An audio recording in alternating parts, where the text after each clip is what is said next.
Hello, welcome to Spirit of Life. I'm Dave McLaughlin, and my guest today is Eric LeBon, a Catholic and a musician, who's here to talk to us about his faith and his music.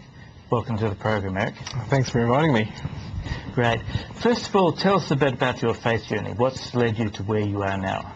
Yeah, well, that's a good question. I guess to try and condense it in a short time would be a little bit difficult, but I guess from the highlights you could say that I was certainly brought up like many people in a Catholic family, sent a Catholic education and so forth. I was even an altar boy, but I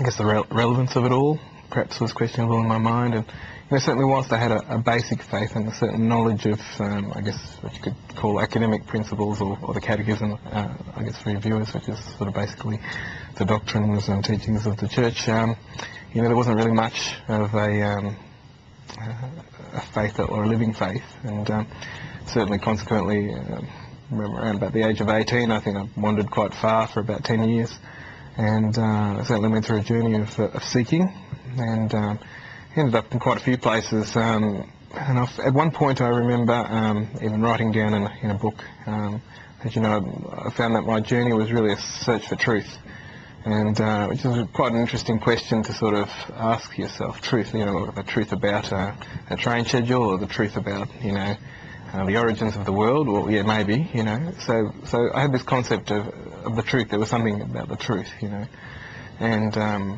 I started on a journey which did end up in quite a few places, and I guess we'd class it generally as the New Age. These days we'd call it New Age things, everything from Reiki to transcendental meditation and all that sort of thing. And there's quite a bit of literature on those sort of things, and it started to sort of, I guess, light a few light bulbs for me. I could recognise something of what I thought truth might be, but certainly I found at the end of the day it left one lacking, and certainly through interactions with other people, faith-filled Christians, I was invited to an outreach camp, and I certainly came as a hostile person by that stage. Would have been up on 10 years of being away from the church, and certainly I guess in one sense you could say was an enemy. I guess I experienced a different way of life. It's a very life that was void and absent of pretense, and it was sort of inviting, and there was the opportunity and the possibility of perhaps being oneself, being yourself there, and that sort of led me, I guess, to start looking in that direction. And it wasn't until I picked up the Bible again, or maybe even for the first time in a sort of, I guess, more serious way, that I just found myself having, I guess, what I'd call a conversion type experience, or a reconversion, depending on how you want to look at it. And did you find it was the witnesses of other Christians and other Catholics that brought you back to the faith? Look, I certainly found that attractive.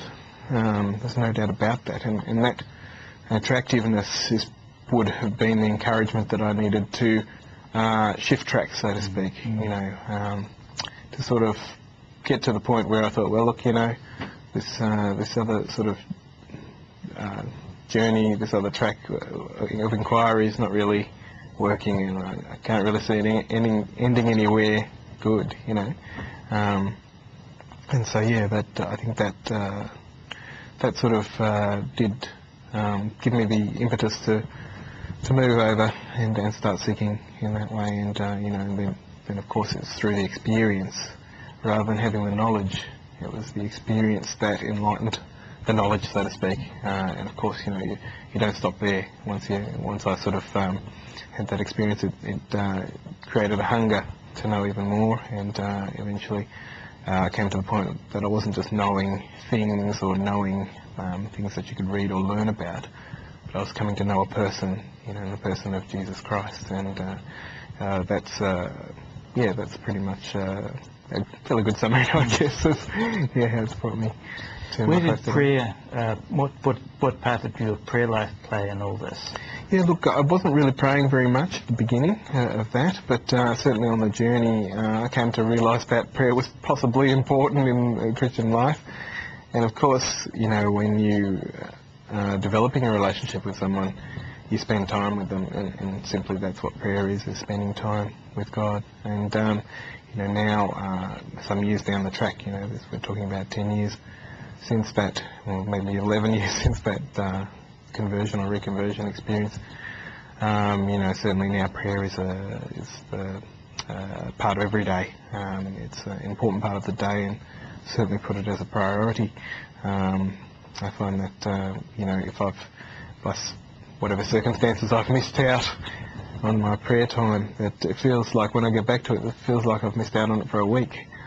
So I feel that, yeah, it's very central actually to the Christian life, and because, you know, we're not, well, I'm not cultivating necessarily just to know facts, hard and cold facts, and cultivating a relationship, and more to the point, it's God that's cultivating that relationship with me.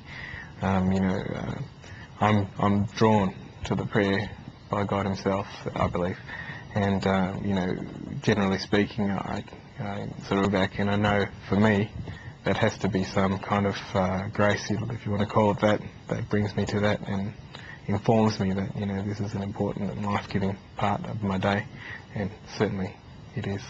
On that note, we've got to go for a break. You're watching Spirit of Life. We'll be back in a moment.